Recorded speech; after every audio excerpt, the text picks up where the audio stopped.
সকল প্রিয় ছাত্রছাত্রীরা এডুইন্সের নতুন একটি ভিডিওতে সকলকে স্বাগতম। আজকে আমরা আরো একটি ভিডিও নিয়ে চলে এসেছি নবম শ্রেণীর ভূগোল বিষয়ের ষষ্ঠ অধ্যায় থেকে। অধ্যায়টা দেখো, দুর্যোগ ও বিপর্যয়। তো এই অধ্যায় থেকে একটা গুরুত্বপূর্ণ প্রশ্ন হলো খরা কি, খরা সৃষ্টির কারণগুলি লেখো।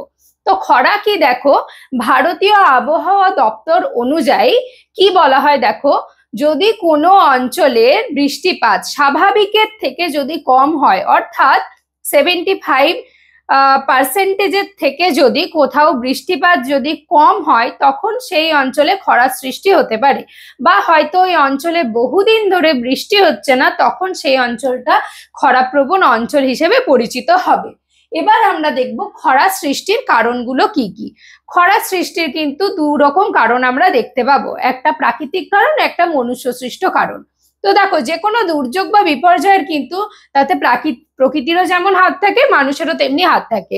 তো তেমনি প্রাকৃতিক কারণে, অর্থাৎ খরা সৃষ্টির প্রাকৃতিক কারণে প্রথমেই দেখো আমি লিখেছি বৃষ্টিপাতের স্বল্পতা, যেটা প্রথমেই বললাম।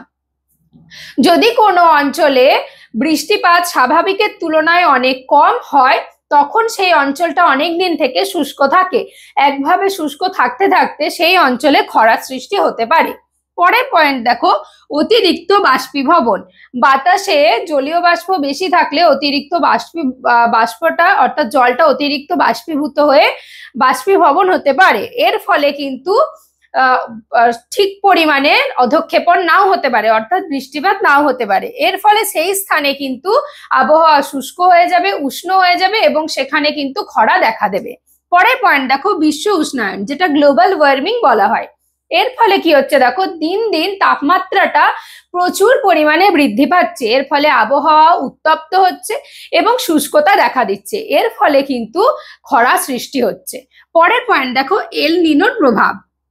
দেখো, যে বছরগুলোতে প্রশান্ত মহাসাগরের পূর্ব প্রান্তে এল নিনোর আবির্ভাব হয়, সেই বছরগুলোতে কিন্তু মৌসুমী বায়ুর আগমন হয় না বা অনিশ্চয়তা দেখা দেয় মৌসুমী বায়ুর আগমনে। ফলে ভারতের বহু স্থানে কিন্তু খরা সৃষ্টি হতে পারে।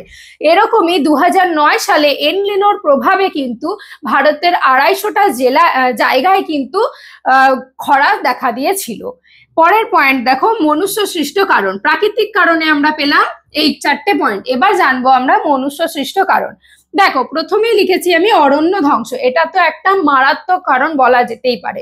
অরণ্য ধ্বংসের ফলে কিভাবে খরা সৃষ্টি হয়, দেখো মানুষ নিজেদের স্বার্থে নির্বিচারে গাছ কেটে ফেলছে, সেখানে বাড়ি ঘর স্থপতি সমস্ত কিছু নির্মাণ করছে। এর ফলে কিন্তু যত গাছপালা কমে যাচ্ছে, তত কিন্তু বৃষ্টিপাতের সম্ভাবনাটাও কমে যাচ্ছে। তাই অরণ্য ধ্বংস কিন্তু খরা সৃষ্টির একটা প্রধান কারণ। পরের পয়েন্ট দেখো, শিল্পায়ন ও নগরায়ন, যেটা বললাম মানুষ নির্বিচারে গাছ কেটে ফেলছে এবং সেখানে শিল্পায়ন করছে, নগরায়ন করছে।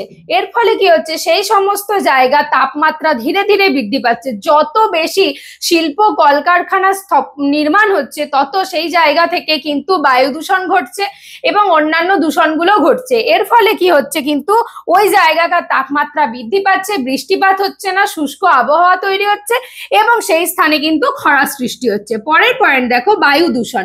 বায়ু দূষণের ফলেও কিন্তু খরা সৃষ্টি হতে পারে। বায়ু দূষণ হওয়ার ফলে কিন্তু বাতাসে অ্যারোসলটা বৃদ্ধি পাচ্ছে, অর্থাৎ ধূলিকণা এবং লবণকণার মাত্রাটা বৃদ্ধি পেয়ে যাচ্ছে। এর ফলে জলীয় বাষ্পটা কি হচ্ছে, শুষে নিচ্ছে তাড়াতাড়ি এবং এটার ফলে কিন্তু অধঃক্ষেপণ হচ্ছে না, অর্থাৎ বৃষ্টিপাত হচ্ছে না। এটাও কিন্তু অর্থাৎ বায়ু দূষণের ফলেও কিন্তু খরা সৃষ্টি হতে পারে। পরের পয়েন্ট দেখো, অতিরিক্ত ভূগর্ভস্থ জলের ব্যবহার।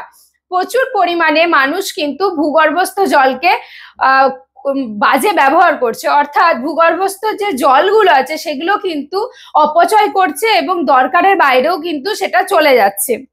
ফলে কি হচ্ছে, জলের যে লেভেলটা সেটা কমে যাচ্ছে এবং জলের লেভেলটা কমতে কমতে একটা সময় কি হবে, জল আর পাওয়া যাবে না, তখন কিন্তু খরা সৃষ্টি হতে পারে। তাহলে মনুষ্য সৃষ্ট কারণে আমরা কি কি পেলাম, অরণ্য ধ্বংস, শিল্পায়ন নগরায়ন, বায়ু দূষণ, অতিরিক্ত ভূগর্ভস্থ জলের ব্যবহার।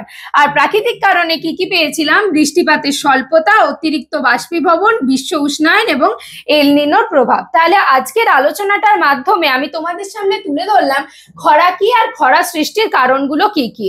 আলোচনাটা কেমন লাগলো অবশ্যই জানাবে। আর এই অধ্যায় থেকে যদি কোনো প্রশ্ন তোমাদের কাছে থেকে থাকে সেটাও তোমরা কমেন্টের মাধ্যমে আমাদেরকে জানাতে পারো, আমরা তার আলোচনা নিয়ে পরের ভিডিওতে আসবো। আর এইরকম শিক্ষামূলক ভিডিও পেতে আমাদের ইউটিউব চ্যানেল এডুইন্সকে সাবস্ক্রাইব করো এবং ফেসবুক পেজ এডুইন্সের সাথে থাকো, লাইক, কমেন্ট, শেয়ার আর ফলো করো। ধন্যবাদ। Edwins, learn, grow, succeed.